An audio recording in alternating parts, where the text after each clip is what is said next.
I didn't go. I said no to the dinner, didn't reply to Mom's voicemail, didn't ask what they'd be eating, or what time it started, or if the new baby was crawling yet. I just didn't show up. And for a few hours it felt like freedom.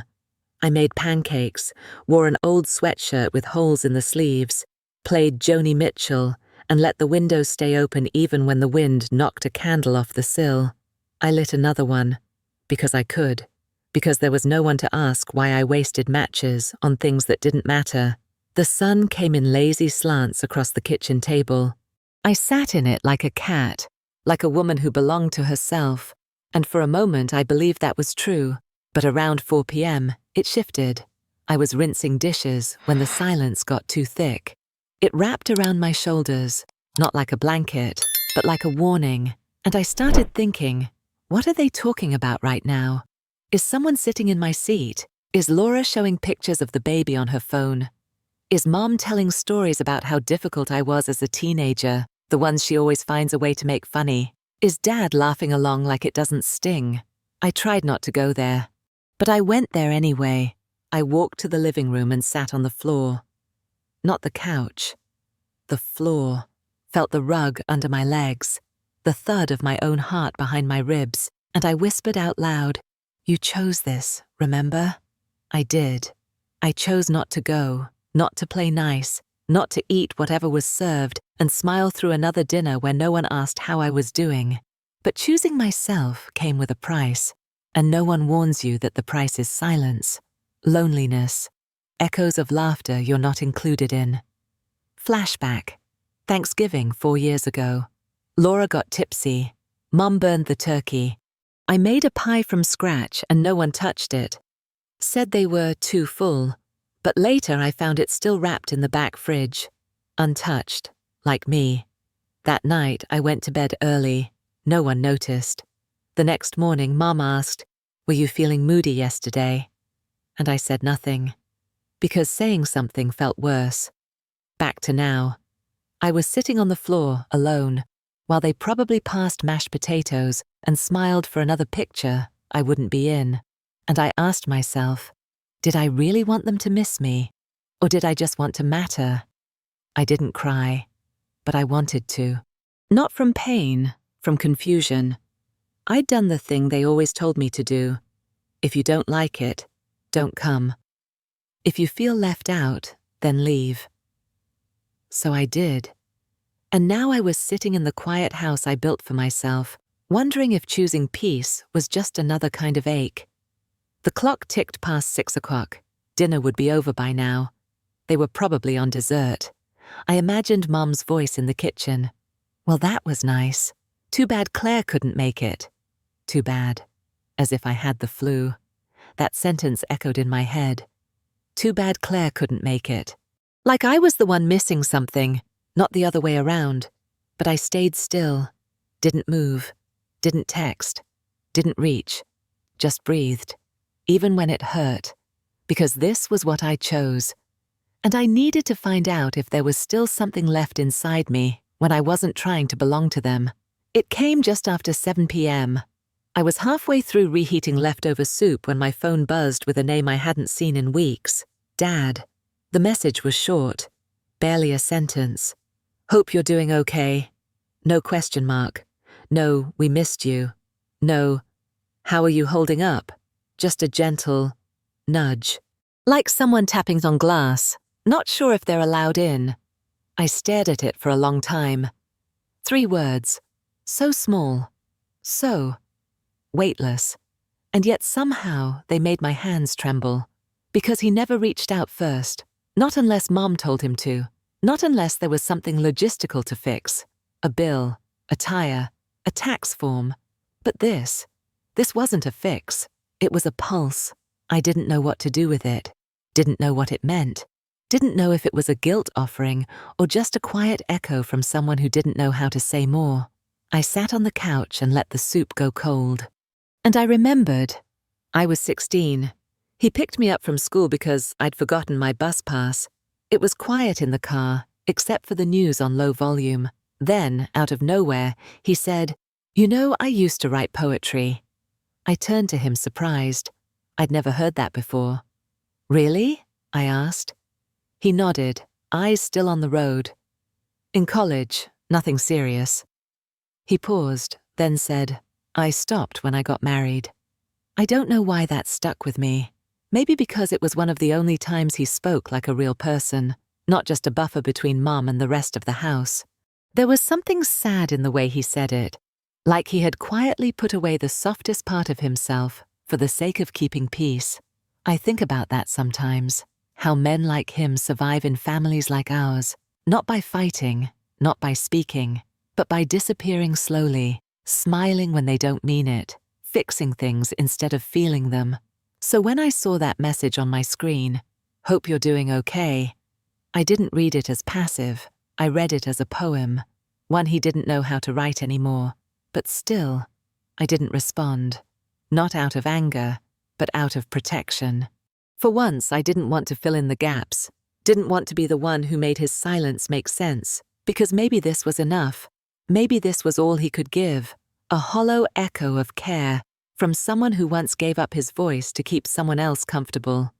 I put my phone down, ate the soup finally, and whispered, not in bitterness, but in quiet mourning, I miss the man you almost became. The next day, just before noon, Laura texted me. It was short, predictable, safe. Didn't see you Sunday. Everything okay? That's how she always starts. Like she's standing just outside the door, knocking softly, but never actually stepping in. I stared at the screen, felt my jaw clench. The words weren't cruel, they were polite, and somehow that made it worse, because she had seen me Sunday, not in person, no, but in the silence, in the extra seat no one filled, in the way Mom probably shifted the subject when someone asked where I was. She knew I wasn't okay. She always knew.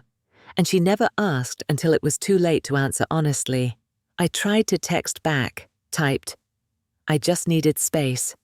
Deleted it. Typed. It didn't feel right to come. Deleted that too. Nothing felt true. Nothing felt enough. So I did something I hadn't done in years. I opened my phone, pressed record, and spoke into the little red light. My voice was shaky at first, soft, unsure, but it didn't take long to unravel. Hey, you asked if everything's okay, and I don't know how to answer that without sounding dramatic, but here's the thing. It's not okay. And I don't think it ever has been.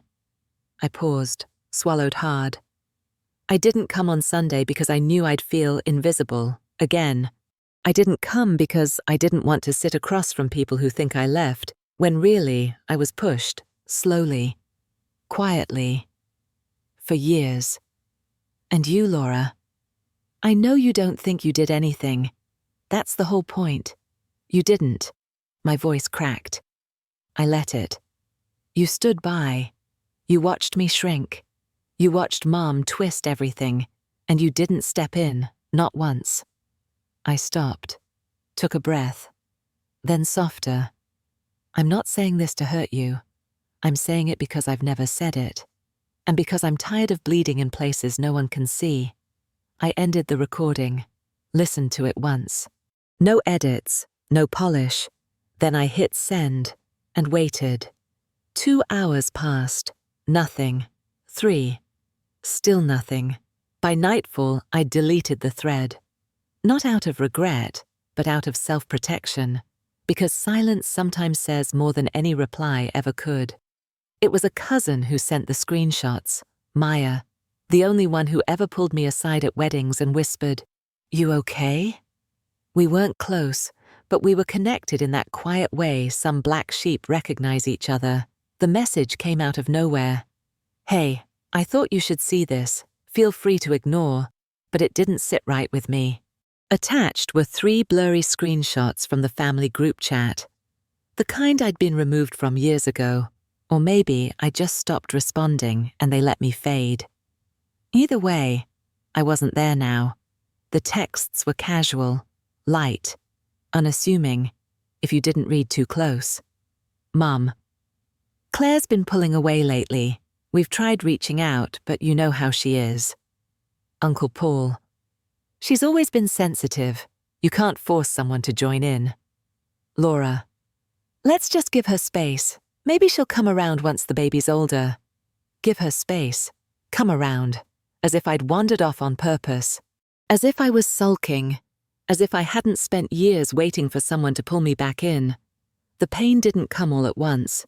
It arrived in pieces. First, a deep breath I didn't know I was holding. Then the tightening in my throat. Then the sting, behind the eyes, in the ribs.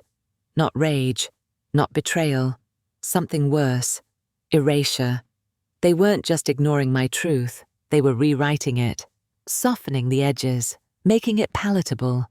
Turning my leaving into some quirk instead of a final desperate gasp for air. I texted Maya. Thank you for showing me. I needed to see it, even if it hurt. She replied almost instantly. You deserve to know the version of you they're passing around. The version of me they're passing around. God, it made me feel like a rumor. Not a daughter, not a sister. Just a shadow of myself being passed around a digital dinner table. I spent the rest of the night pacing. Couldn't write, couldn't eat. Just walked in circles, thinking about how many people now believed I was the one who drifted.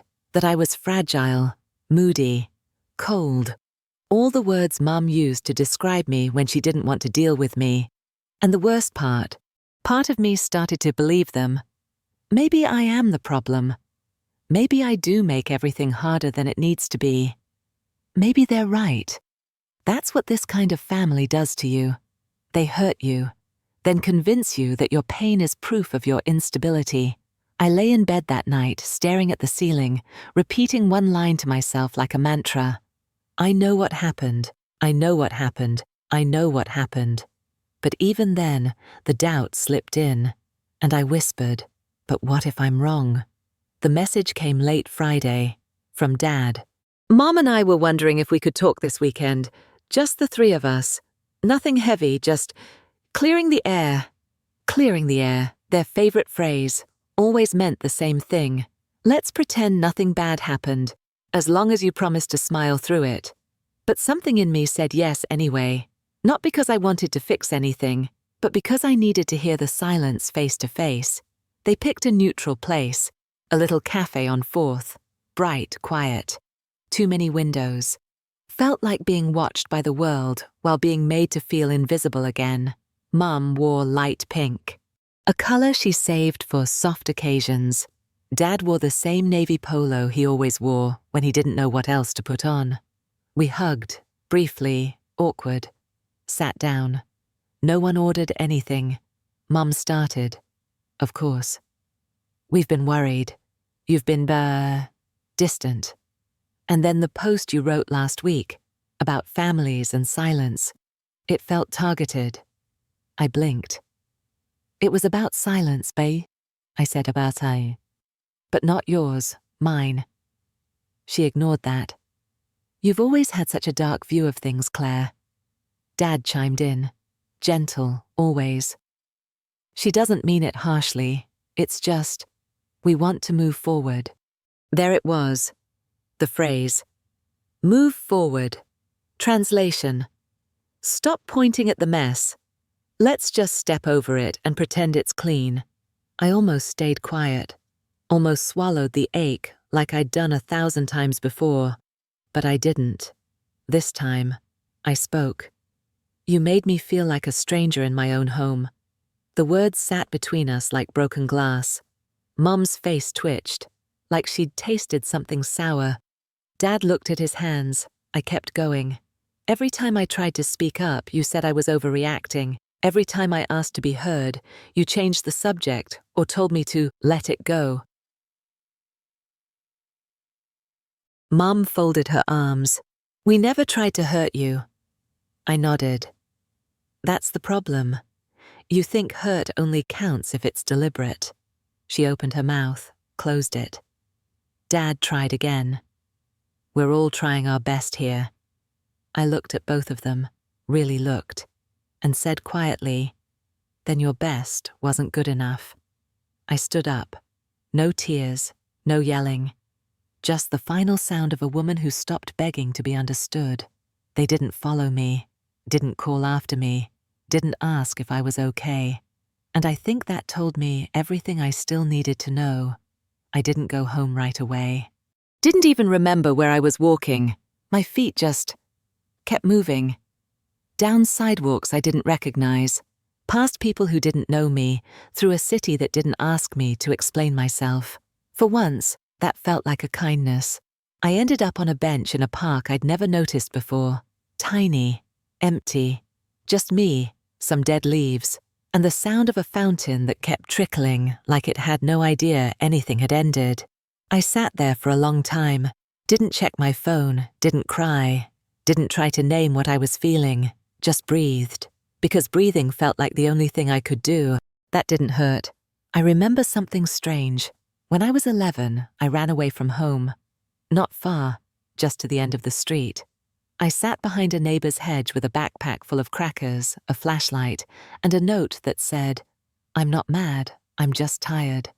I stayed there for hours, waiting, thinking someone would notice, that someone would come looking, but no one did. When the street lights came on, I walked myself home. I told no one. No one asked. And somehow, that hurt worse than if they had yelled. I thought about that little girl now, about how brave she was. To leave a place that made her feel like she didn't belong, and how devastating it was to learn that nobody noticed she was gone. I whispered something to her, out loud, to the wind. "I see you." Because maybe that's what I needed now too. Not an apology, not validation, just someone, even if it was only me, to see the version of me who kept walking even when no one asked her to come back. The sun dipped lower. Sky went soft around the edges. I stayed there until it got cold. And then, finally, I stood up, walked home, didn't look behind me. Because for once, there was nothing left back there that belonged to me. I didn't speak to anyone for 3 days, not a soul, not a friend, not the grocery store cashier. Phone on silent, curtains drawn, clock ticking, but time didn't move. I lay on the couch like it was the only place left that could hold me without asking questions. I didn't cry, not at first. It was worse than that. I just stopped, being. Didn't shower, didn't write, didn't open the fridge even when my stomach growled. The body still fights to survive, but the mind, it checks out. And mine did. The nightmares returned. Not monsters. Not screams. Just versions of my family smiling while I stood behind a glass wall, knocking, and no one looking up. I woke up gasping, sheets wrapped tight around my chest like arms I didn't ask for, the kind that hold you but never see you. I tried journaling, wrote half a sentence, what if this was all my fault, and couldn't finish. I felt like the problem, the one broken bone in an otherwise functioning body. They moved on. They laughed. They ate dinner, passed desserts, posted photos. And me? I curled into myself like a pet left on a doorstep. I started to believe the voice I'd been taught to believe. You're too much.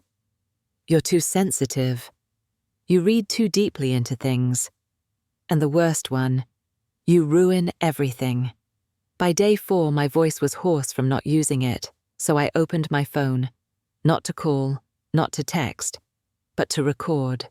I hit voice memo, stared at the ceiling, and whispered, "I'm not okay." And I don't know if I ever have been. I feel like I keep screaming into rooms where no one hears me, and then blaming myself for being loud. I didn't want to be the problem.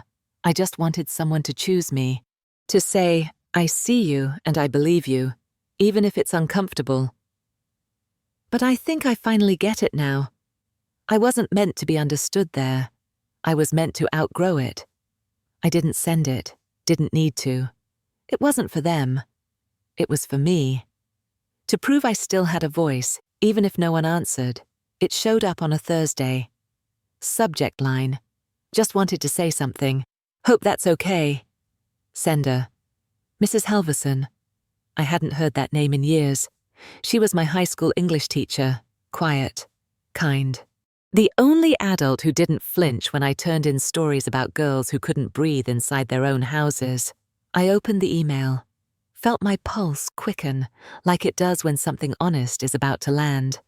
Hi Claire, I hope this isn't strange. I stumbled across something you wrote online last week. It popped up through a friend who shared it.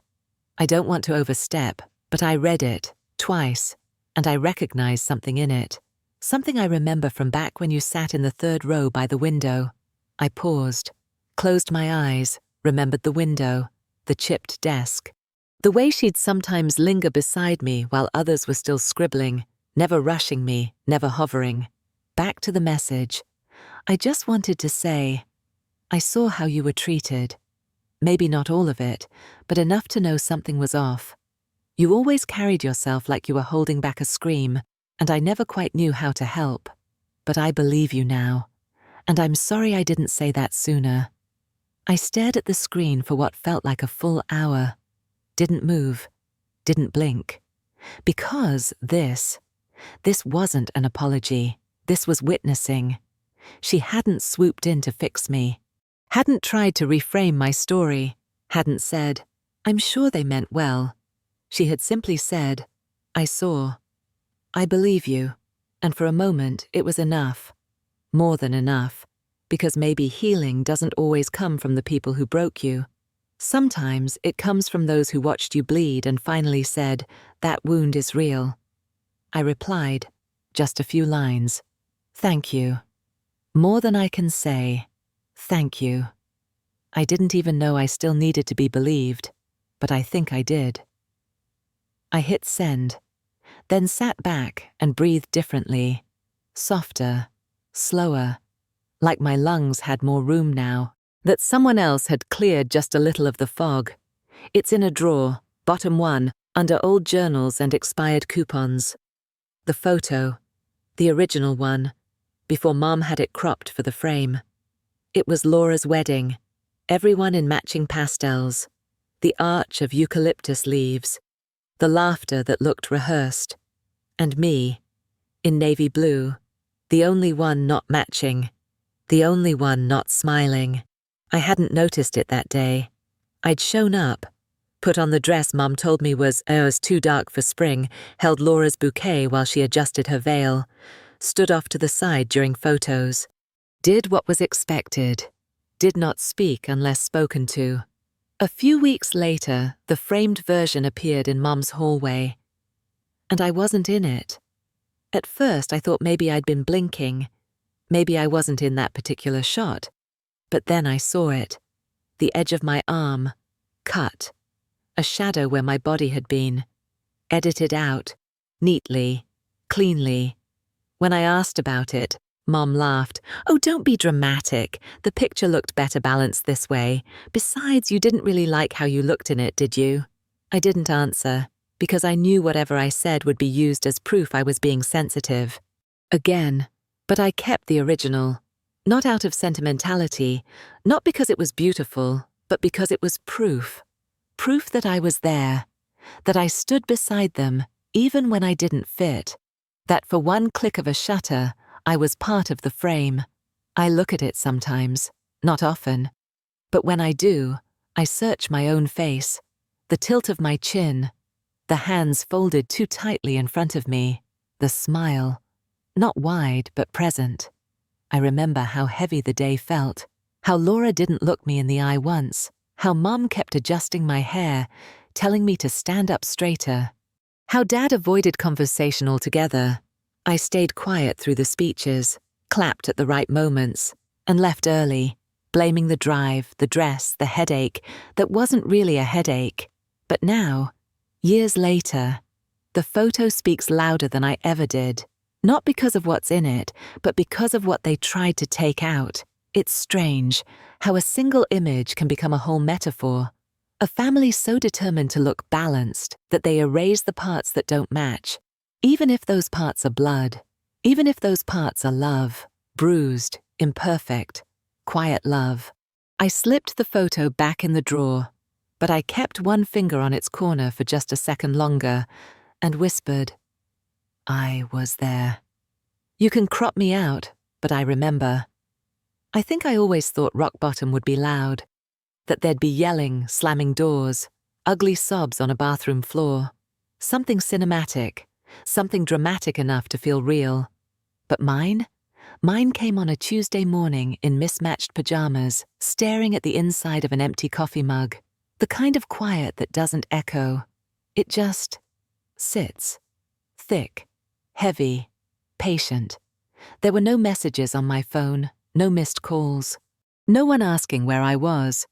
And it hit me, not like a slap, not like a crash, but like slow erosion. The kind that hollows you out grain by grain until all that's left is shape without weight. I hadn't talked to anyone in days. Hadn't looked in a mirror. Hadn't said my own name out loud. So I did. I sat on the couch, took a breath, and said it, Claire. Once, then again. Claire. It sounded foreign, familiar but distant, like a song I used to know the lyrics to, but couldn't hum anymore.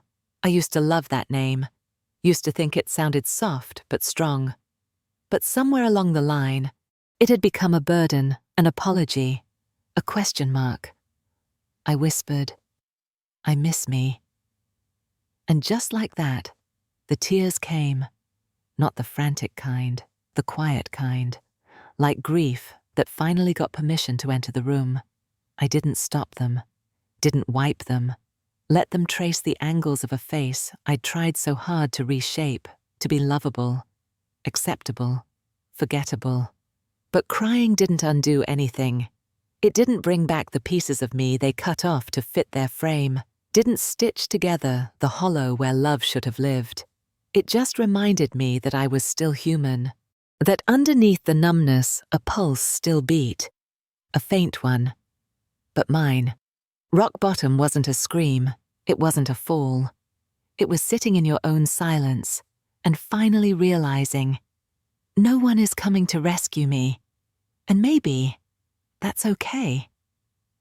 I woke up to birds, not a call, not a memory, not panic clawing at my ribs, just the sound of birds outside the window, soft, uncertain, like they weren't sure spring had actually arrived. The room was pale with morning light, and for once, I didn't flinch, didn't roll over, didn't pull the blanket over my head like a shield. I just lay there, listening. And for the first time in what felt like years, my very first thought wasn't shame. It wasn't, why am I like this? Or, how do I fix myself before anyone sees? It was, I think I can get up now. I padded barefoot to the kitchen. The tile was cold, but not cruel. The air didn't feel heavy, just quiet. I made coffee like it was a ritual, measured too carefully, spilled a little, didn't scold myself. I stood at the counter, mug in hand, watching the steam curl upward, and something inside me unlocked, just a little, like a window cracked for the first time all winter. I looked toward the mirror by the hallway.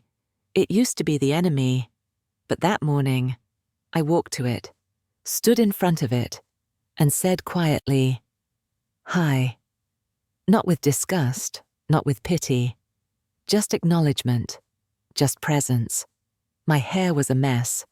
There were pillow lines on my cheek, eyes swollen from too many days of quiet crying, but I didn't look away.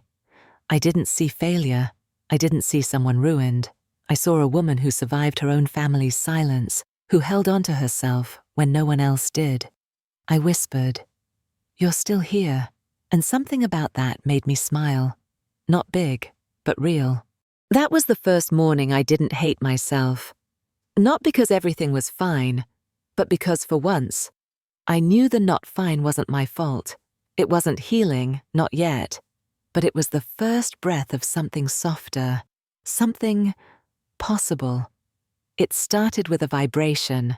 My phone lit up on the kitchen counter, cutting through the silence like a soft knock on a closed door. One new voice message. Maya. My chest tightened, not with dread, with something gentler, like curiosity. I hadn't spoken to her in weeks, not since the screenshots. Not since she sent me proof that I wasn't imagining things. I pressed play. Her voice came through, low, hesitant. Hey, I wasn't sure if I should say anything, but I've been thinking about you. I know we're not super close. I mean, I don't even know if I deserve to be reaching out, but I've seen it too, what they do. How they talk about you like you're made of glass or fire, like you're something to manage instead of love. My knees gave a little. I slid to the floor. Just sat there, back against the cupboard, eyes closed as her voice filled the room. I felt it too, you know. Not in the same way, not as intense, but enough to understand that the problem isn't you. It's how small they need us to be just so they can feel big. She paused for a moment in the recording. I could hear her swallow. Anyway, no pressure to respond.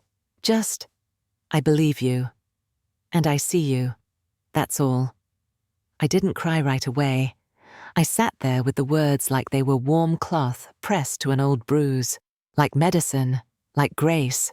And then the tears came. Not broken, not begging, just the kind that say, "Thank you for saying it out loud so I don't have to anymore." I picked up the phone, pressed reply. My voice shook, but I let it. Maya. That meant more than I can say. I don't think anyone's ever said it quite like that, and I think I needed it more than I realized. There was a long pause after I hit send, and in that stillness, I felt something shift, like maybe I wasn't the only misfit anymore. The text came that afternoon. Kelly, work years ago. Hey Claire, random, but I'm hosting a little open mic night this Friday. You used to write, right? Would love to see you. No pressure to perform, just good vibes and cheap wine. I stared at it longer than necessary. It wasn't a big deal. It was barely even personal.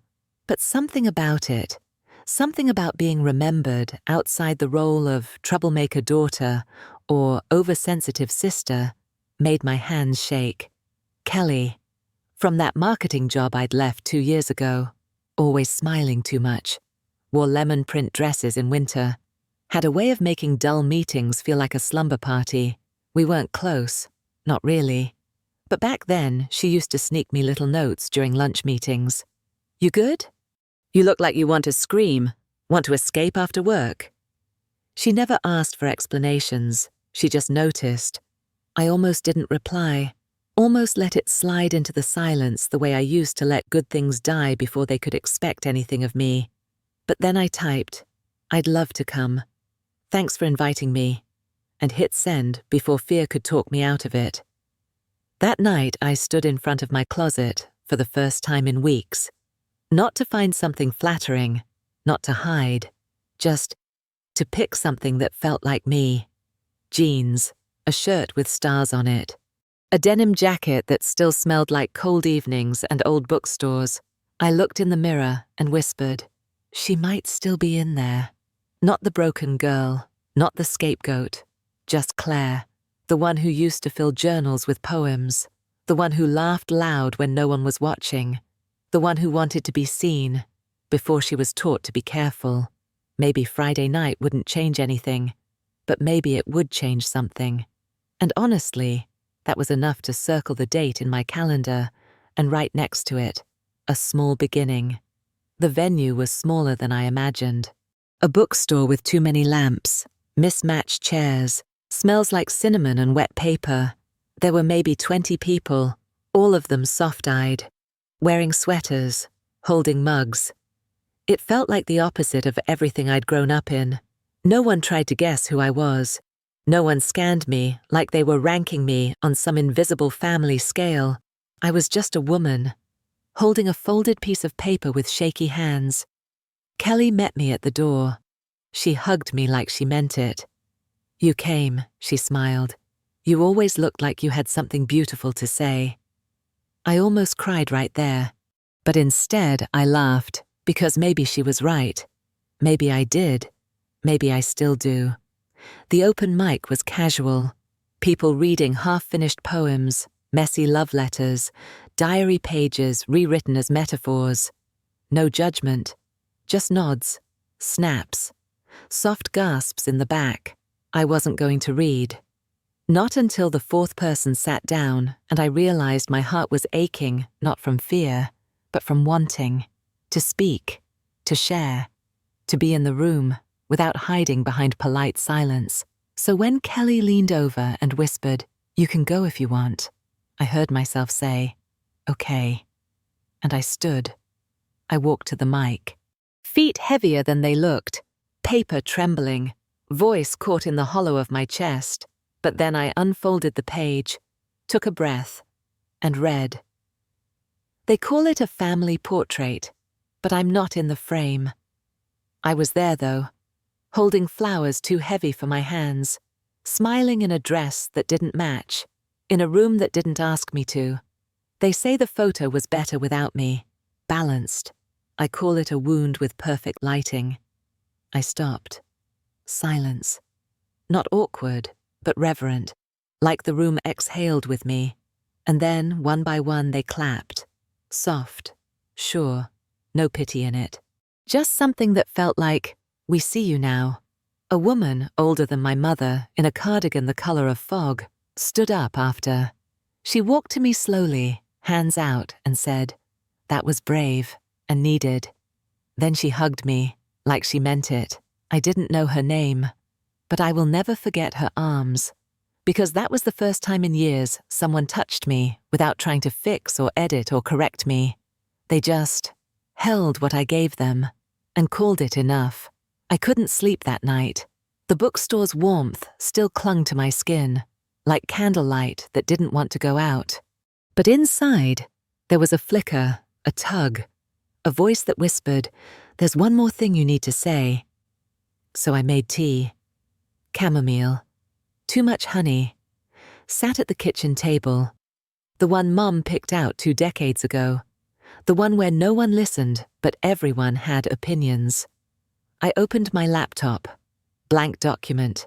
Cursor blinking like a pulse. And I typed, "Dear Claire, age 14.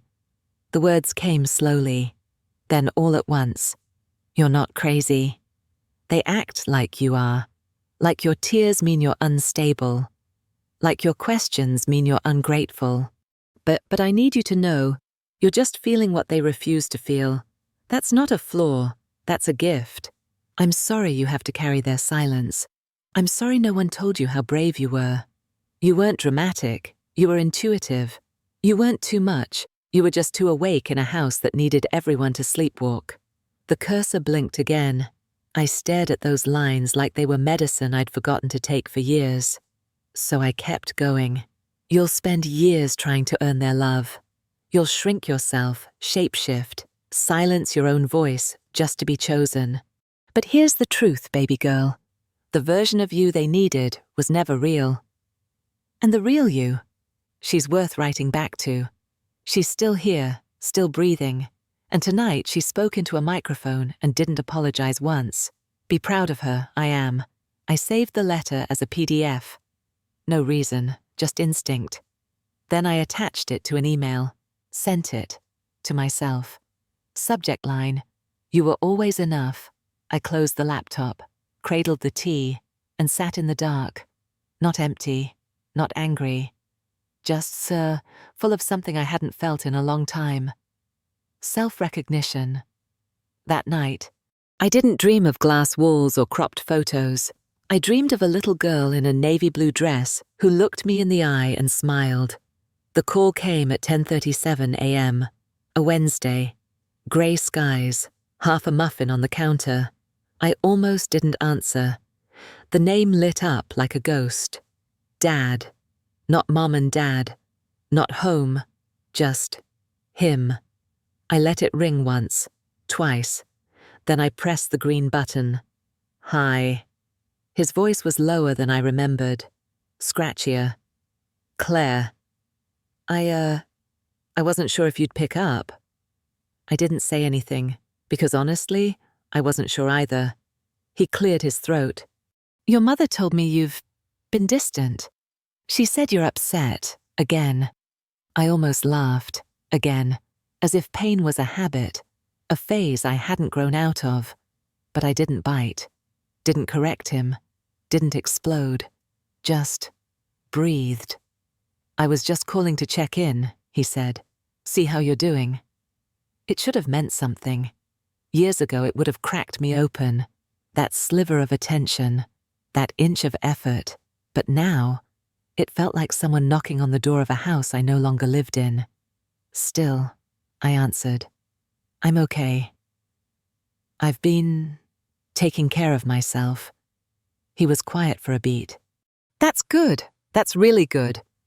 Silence stretched, not tense, just honest. Like we both knew this was borrowed time. "Claire," he said, "I know you feel like we weren't there for you.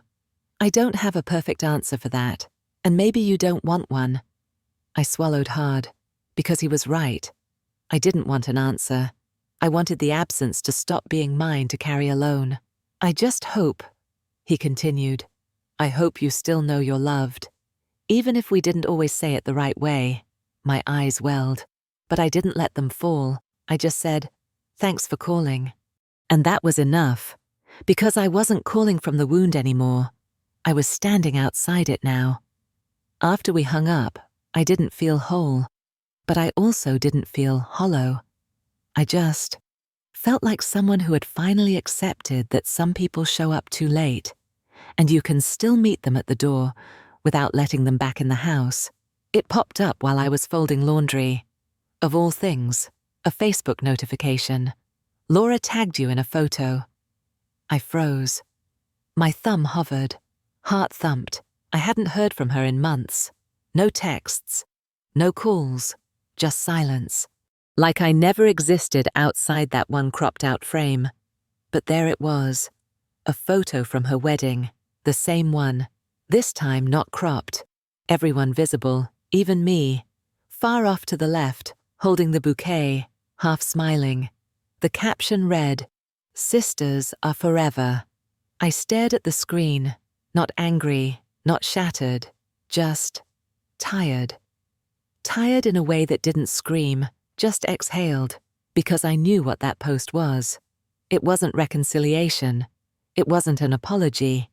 It was optics, aesthetic, proof that she could still play the role of loving sister without ever having to be one. In the past, I'd reread that caption 10 times, tried to decode it, tried to fit my aching heart into the shape of a smile. But now I just scrolled past it. I didn't delete the tag, didn't send a message. I just muted her. A soft goodbye, without fireworks, without final words. Just one clean, invisible boundary. And you know what? It felt like strength. Not the loud kind, not the brave post on Instagram kind. The kind where your chest doesn't tighten after walking away. The kind where peace whispers, you don't have to keep hoping for what they never gave. I folded the last shirt, set it in the drawer, and as I shut it, I whispered, they don't have to change for me to. Because maybe healing isn't getting the family back. Maybe healing is finally realizing you don't need to chase the version of them that never existed. It started on a Sunday, the kind of morning that slips in without knocking. Soft wind, grey light, nothing urgent. I tied my sneakers, grabbed my headphones, left the house without a plan. The streets were half asleep, sprinklers whispering, a dog barking in the distance, old leaves curled along the sidewalk. It felt like walking through the quiet part of a movie, the kind where no one talks, but everything matters. I'd never been the kind of person who exercised for clarity. I used to think it was just something people said to avoid therapy, but that day, step by step, something unlocked. Not all at once, not dramatically, just loosened. I opened my audiobook app, scrolled through titles, paused on one that felt like a hand reaching out. What happened to you? I pressed play. A woman's voice filled my ears, steady, warm, unjudging. She talked about trauma, about how our bodies remember, what our minds try to forget. And somewhere between mile 1 and mile 2, I heard this sentence, "You are allowed to outgrow the people who once knew you best." I stopped walking, right in the middle of the sidewalk, cars driving by, a cyclist ringing his bell. And I cried, not the full-body sobs of episode 3, not the silent tears of my childhood, just steady drops, like my body said, yes, that's it, that's what we've been waiting for. I sat on a park bench, let the sun kiss my face through the trees, and for the first time, I didn't want to go back, to anyone, to anything, to any version of me that needed to be chosen in order to feel real. I just wanted to be. That Sunday walk turned into a weekly ritual. Same shoes, different routes, same headphones, different truths. Sometimes I'd find a new quote. Sometimes I'd pause just to watch a kid chase a pigeon. Sometimes I'd cry. Sometimes I'd laugh at how far I'd come without anyone even noticing. But every single time, I came home more mine than when I left. The words came in the middle of folding towels, out of nowhere, no warning, just, you should write this down. I ignored it at first. Kept folding. Kept pretending my thoughts were background noise, but it came again, louder. Say it, before they erase it again. So I grabbed my laptop, opened a blank doc. Fingers hovered, heart thumped. Then, without planning, I typed the first sentence. No one believed me, not because I lied, but because my pain didn't fit the family story. It hit me like breath returning. Line after line poured out, about the photo, about the silence, about the smile I wore for them, and the grief I carried for me. I didn't worry about punctuation, didn't edit, didn't check if it sounded too angry or too sad. I just wrote, like bleeding without fear of the stain. 3 hours later, I had a full essay, rough, messy, honest, and I loved it. Not because it was polished, but because it sounded like me, unmuzzled, unapologetic. I Googled small online magazines, found one called The Unspoken Archive. Their tagline read, "We publish what others are afraid to feel." My chest buzzed. I formatted my piece, wrote a short bio, clicked submit before I could talk myself out of it. I didn't tell anyone. Not Maya, not Kelly, not even my journal. Because this time I wasn't writing to be seen. I was writing so I could see myself on the page, and when I closed the laptop, I whispered, "Good girl, you said it." And for once I believed it. It rained that night. Not a storm, not dramatic, just soft, steady drops against the windows like a lullaby for the parts of me that used to flinch at quiet. I turned off the overhead lights, lit one candle, sat by the window with a blanket and tea I didn't finish, and I just sat, not waiting, not aching, just being. No phone buzzing, no inbox reply, no big reveal or apology or tearful call, and still, I didn't feel empty. I looked around my little apartment, the chipped mug, the books I chose, the pillow I cried into last week and then fluffed like nothing happened. This life, it was small, but it was mine. I glanced at the journal on the table. The spine cracked from years of false starts. I picked it up, opened to a fresh page, and wrote, "I'm not waiting anymore.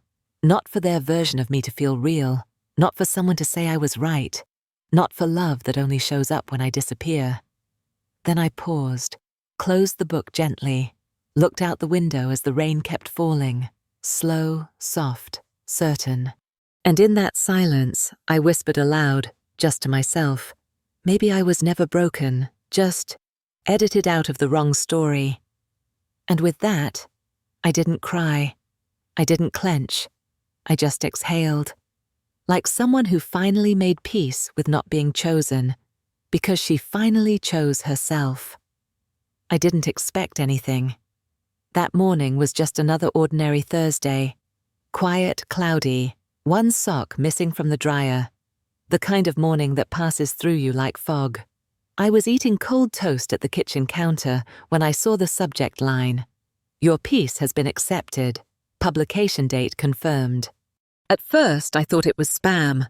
Then I read it again, and the breath left my body in a way I can't explain. Like I'd been holding it for years without knowing. The magazine wasn't huge. Not the kind with glossy celebrity spreads or million-click headlines, but it was real, credible. They had a section called Personal Reckonings, and someone, a stranger, read my story and said, "This belongs here." My fingers trembled as I scrolled through the rest of the email. "Claire, thank you for your submission. Your story struck us. It was raw, honest, and deeply affecting.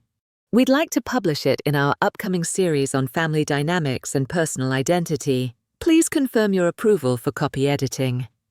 I remember just staring at those words, not because I felt proud, but because I felt seen. Like for the first time, someone opened a door that didn't ask me to shrink before I walked through it. I didn't tell anyone right away, not even Maya. Not because I wanted to keep it secret, but because part of me didn't know what to do with that kind of permission. Permission to exist in full, to tell the truth, not quietly, not carefully, but publicly, and to not apologize for it. I went into the bathroom and looked at myself in the mirror. Not dramatically, not searching for answers, just curious. I'd written that story during a sleepless stretch of early spring, when the rain wouldn't stop and I felt like I was living inside a question no one wanted to answer. The story wasn't poetic. It didn't start with "Once upon a time, I had a perfect family." It started with a cropped photo, and the ache that followed.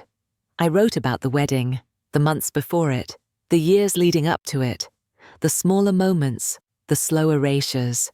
How my sister Laura got all the soft spots, and I became the noise in the background. How Mom held the family image like a glass sculpture, and I was always the fingerprint on the side she couldn't polish away. I didn't write to expose them. I wrote because no one else had ever asked me how it felt to grow up in the same house, but be cast in a different script. I told the magazine everything, not just about the photo, but about the way silence echoed in that house, louder than screams. How I learned early that being quiet wasn't the same as being safe. And how I stopped trying to fit a frame that was never meant to hold me. So yes, when that email came, I shook. Not because I wanted revenge, but because I finally had proof. My version mattered, even if no one from my family ever said it, even if no one ever would. I forwarded the email to Maya, then closed my laptop and walked outside barefoot. The morning air was still damp, the sky a soft grey that looked like it hadn't made up its mind yet. I stood in the middle of the yard and whispered, "You did it." Not loudly, not like a victory speech, just softly. To the younger version of me who used to whisper into a pillow so no one would hear her cry. You did it. You told the truth, and someone believed you. I didn't check my phone for the rest of the day, didn't post it, didn't screenshot it, just let it exist in my chest, quietly beating. There was something sacred in holding it, like holding a part of yourself that had always been silenced and saying, "I hear you now." The article went live 2 days later. I didn't count down, didn't refresh the page obsessively, didn't tell my coworkers or share the link on my socials. I just let it happen, like tossing a message in a bottle into the ocean and turning your back on the waves. Maya texted me when it dropped. "It's beautiful, painful, brave. I'm proud of you." And then, an hour later, silence. Not online silence, but that silence. The kind that hums through your gut when you know someone specific is reading it. Someone who won't tell you they are. By evening, I had a feeling. Call it instinct, call it trauma-wired intuition, but I knew. She read it. It wasn't until 11:06 p.m. that the message came in. Just one line. "Saw what you wrote. Hope you're proud of yourself." No greeting, no name. No, "I'm hurt." No, "How could you?" No, "I didn't know you felt that way." Just that. Cold. Curled. A weapon disguised as a sentence. I sat on the edge of my bed, phone in my lap. The blue glow lighting up the room in that way only disappointment does. My throat tightened. Not from fear, not from guilt, from something harder to name. Something like a childhood memory waking up at the wrong time. I didn't reply. Not right away. Not at all, actually. I just stared at the words. Hope you're proud of yourself. I whispered it out loud, like tasting something bitter on your tongue. Hope you're proud of yourself. Funny how a sentence can sound so neutral and still cut like a blade. Proud. Was I? Proud that I finally said something. Proud that I told a truth I wasn't supposed to own. Proud that for once I didn't filter it to protect her feelings over mine. I wasn't proud. I was relieved. Relieved that the story was no longer festering in my gut, that it lived somewhere now, outside of me, beyond the walls of our old kitchen, beyond her eyes. I placed the phone face down and lay back in bed, eyes wide open, heart completely still. I didn't cry, and that's what surprised me the most. There was a time I would have spun myself into pieces after reading a message like that, would have called her, apologized for making her uncomfortable, walked it all back just to keep the peace. But not now. Now, I just laid there and let the sentence fall apart in my mind like a paper burning slowly. Saw what you wrote. Hope you're proud of yourself. If she had said, I'm hurt. I don't remember it that way. Can we talk? Maybe I would have cracked open again, but she didn't want a conversation. She wanted control. Even now. And for the first time in my life, I didn't give it to her. I fell asleep with my phone on the floor. No alerts, no replies, just the sound of rain tapping on the window and the quiet knowledge that I'd survived her silence once again. I almost called her. I even typed out the number, thumb hovering over the screen, heart doing that thing it always does when I'm about to chase closure I know I'll never get. Instead, I hit record. Voice memo app, blank screen. The little red dot blinking at me, waiting. I didn't plan what to say. The words just came. Like they'd been sitting under my ribs for years, waiting for a soft enough moment to climb out. Hi, Mom. That alone took me 3 seconds to say. I forgot how strange it sounds when you try to speak gently to someone who's never given you softness. I don't know why I'm recording this. I guess I thought if I said it out loud, maybe I'd stop carrying it. I sat on the floor of my bedroom, legs folded, back against the wall. I looked out the window as I spoke, like I was talking to the air and hoping it would carry my voice somewhere safer than her inbox. I know you read the article, and I know it probably stung. Maybe you think I made you the villain. Maybe you think I exaggerated. But Mom, I didn't write it to hurt you. I wrote it to survive you. That line caught in my throat. Even as I said it, I wanted to pull it back, wrap it in nicer words, make it easier to swallow. But that would be lying, again. And I promised myself I wouldn't do that anymore. You always said I was too sensitive, but I was never trying to be difficult. I was just trying to make sense of the way love worked in our house. The way you loved Laura out loud, and loved me like a project that needed fixing. The way silence wasn't calm, it was punishment. My voice cracked there. I paused, bit the inside of my cheek, kept going. I'm not asking you to apologize. I know that's not how you work. I needed to say that I see it now, all of it, and I won't spend the rest of my life trying to make you see me too. The room went quiet. Even the refrigerator stopped humming, as if the house itself was holding its breath. I'm okay now, Mom. Not because you fixed anything, but because I did. I pressed stop. The recording ended. 2 minutes, 43 seconds. It sat there on my screen, fragile, unsent, burning quietly in my palm. I listened to it once, then I deleted it. No backup, no copy, just gone. Because I didn't need her to hear it. I needed me to say it. There's a difference between forgiveness and performance, between healing and trying to be understood. That night, I slept deeper than I had in weeks, and in the morning I didn't regret deleting it, not even a little. I didn't know she'd be there. It was a memorial lunch, small, quiet, at Aunt Marianne's house, for Uncle Henry, who'd passed a few weeks earlier. I almost didn't go. Not because I didn't care, but because I wasn't sure who would be in the room, and if they'd look at me like a granddaughter or a grenade. I wore a soft black dress, not out of obligation, but out of respect. For him. For myself. Maya offered to come.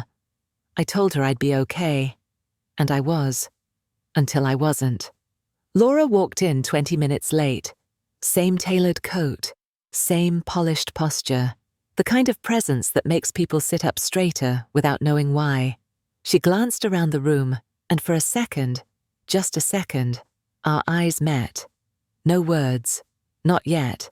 Just recognition. And something else beneath it. A flicker of old memories we'd never agreed on.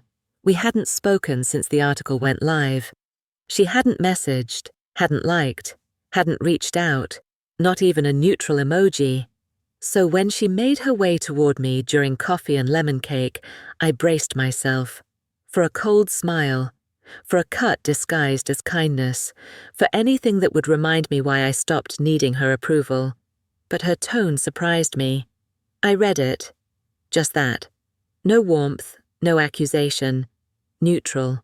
Controlled. I nodded, sipped my coffee, kept my hand steady. It hurt, she added after a pause. My heart thudded once, but I didn't let it move into my face. I'm sure it did. She looked at me then, really looked, and I realized something I didn't expect. She wasn't angry. She was confused. Confused by the version of our childhood I had claimed.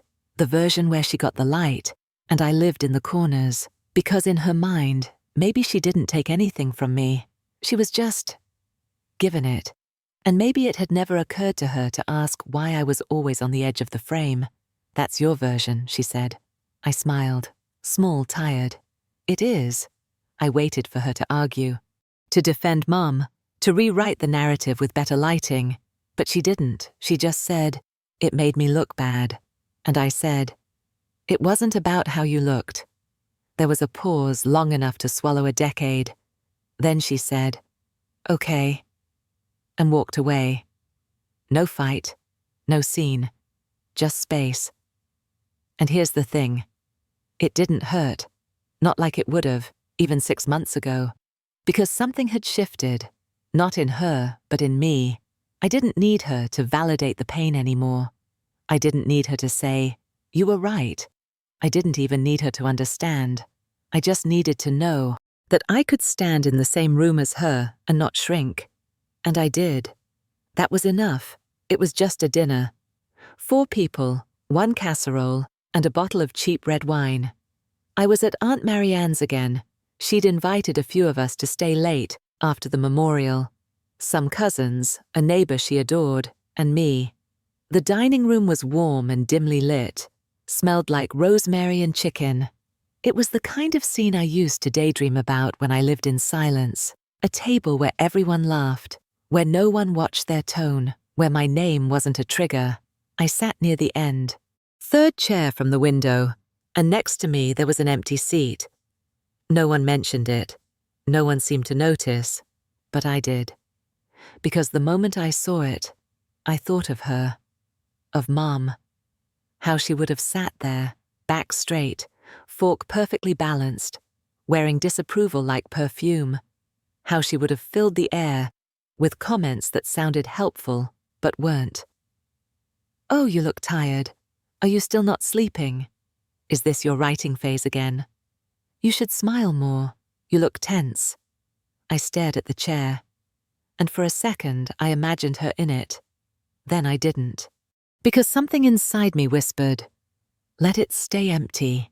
The absence felt cleaner than her presence ever had. No tension, no walking on eggshells, no filter between thought and voice.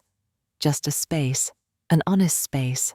I kept eating, laughing at something Marianne said, passing the bread basket, refilling someone's glass, and not once, not for a second, did I ache for her to fill that chair, because I finally realized I wasn't sitting here hoping to be seen. I was just here, being, not performing, not earning a seat, just existing at the table, fully. And that empty chair? It didn't feel like a punishment. It felt like proof. that I could survive, even enjoy a moment without her approval hovering beside me. The last time I sat at a table like this was Laura's wedding, when they cropped me out of the photo so the family would look cleaner. But this time, no one cropped me. No one curated the scene. There was no photographer, only memory. And in this memory, I was in it. Laughing, holding my own napkin, owning my own space. The chair beside me stayed empty all night, and not once did I try to fill it, not with words, not with longing, not with apology. And that, I think, was the most healing part of all. It started as a journal exercise.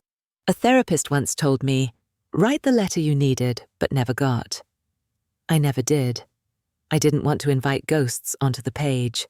But after that dinner, after the empty chair, I opened my notebook anyway, and I wrote, "Letter from Mom," that never came. "Claire, I read your article. I saw the version of yourself you never showed me. And I realized, maybe it was because I never made space for her. I'm sorry. For silencing you. For comparing you. For mistaking your sensitivity for rebellion. You were never the problem. I was just too proud to admit I didn't know how to love you right. Love, Mum."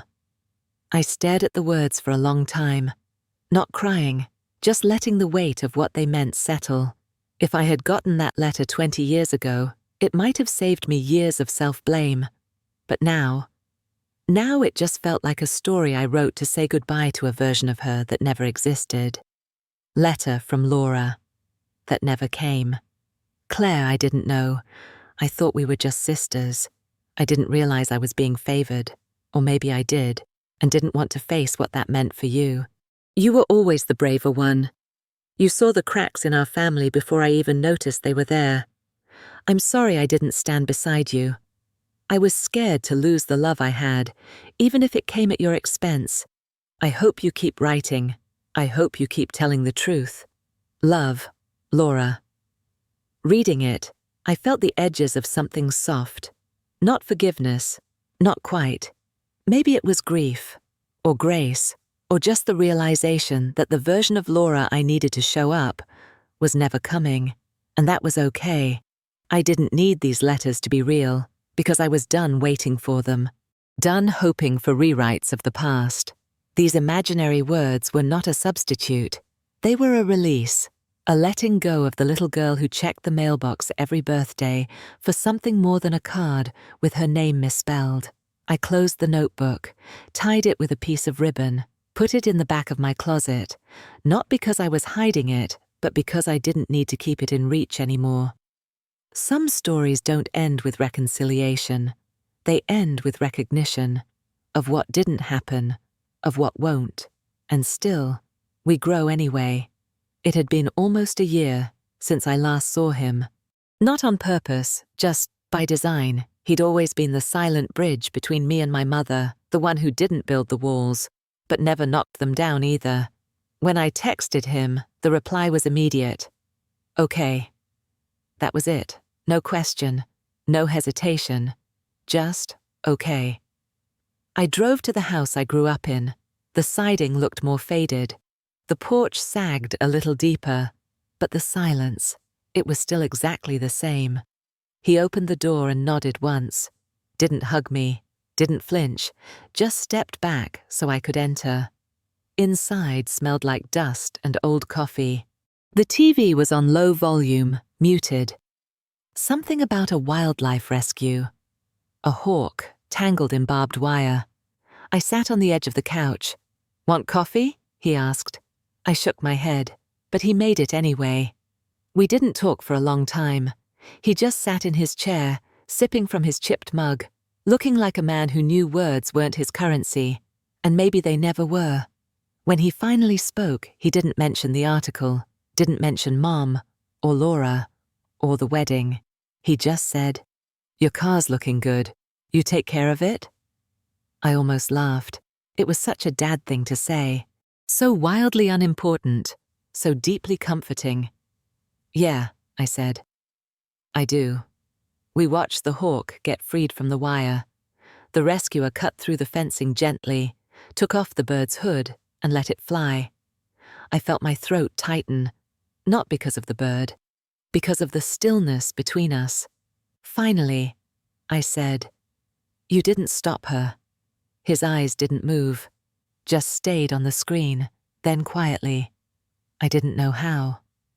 I wanted to push, to say, "That's not good enough," to ask where he was when I needed someone, anyone, to pull me back into the picture, but instead, I just nodded.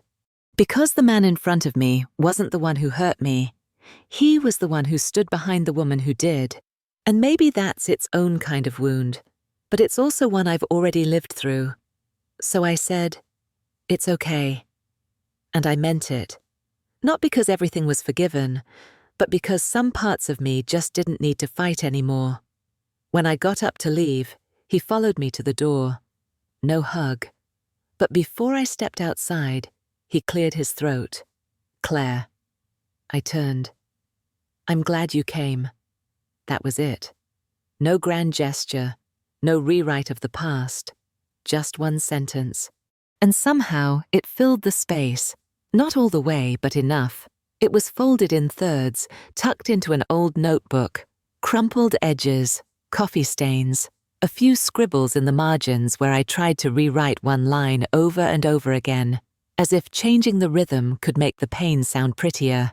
I hadn't read it since the night of the open mic, back when I stood in that little cafe, voice shaking, telling a room full of strangers the truth I was too afraid to say out loud to my own family. Maya found it weeks ago when we were cleaning out a drawer. "Is this yours?" She held it like something fragile, something sacred. I nodded. She didn't ask questions.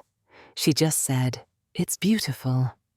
I didn't think much of it then, but last week I saw her in the living room, sitting on the couch, holding that same paper in her lap, eyes rimmed red. She didn't know I saw, and I didn't interrupt. That night I pulled the original from my notebook. I printed it in a soft serif font, framed it in matte black. No glass, just texture, just honesty. And I wrote a note on the back. "This saved me once. I want it to be yours now." I gave it to her the next morning. No ceremony, no explanation. Just left it on the kitchen counter with her mug of tea. She found it around noon. I was sitting at my desk, pretending to write, when I heard her footsteps behind me. She didn't speak. She just wrapped her arms around my shoulders and held on. Longer than usual. She whispered, "You have no idea what this means to me." And I smiled, eyes still on the screen. Actually, I think I do. Because when someone gives you the exact words you didn't know you were aching for, when someone names the feeling you've been quietly drowning in, it's not just kindness. It's rescue. I didn't need to be anyone's savior. But giving that poem to her, letting it live beyond my grief, felt like planting something that might outgrow pain. Not replace it, just outgrow it. We hung the frame in the hallway, right by the front door. So it's the last thing we see when we leave, and the first thing we see when we come back. Words don't fix everything, but sometimes they're a doorway, a little sliver of light that says, "You're not the only one who made it out, and you don't have to go back in alone." It came on a Wednesday, mid-morning. Ordinary sunlight spilling across the kitchen counter. I was halfway through my second cup of coffee when my phone lit up. A name I hadn't seen in weeks. Mom. No subject line, no emotion. Just this. "You've made your point." That was it. 5 words. No punctuation. No warmth. No curiosity. Just a closing door. Not slammed, but sealed. I stared at the screen, read it once, then again. And this time, I didn't flinch. There was a time when a message like that would have gutted me. I would have questioned everything. Did I go too far? Should I have softened it? Was she hurt or just angry? Could this have gone differently if I'd just... But not now. Now, I just felt... Still, I didn't reply. Not because I didn't have words, but because I finally understood. This wasn't a conversation. It never had been.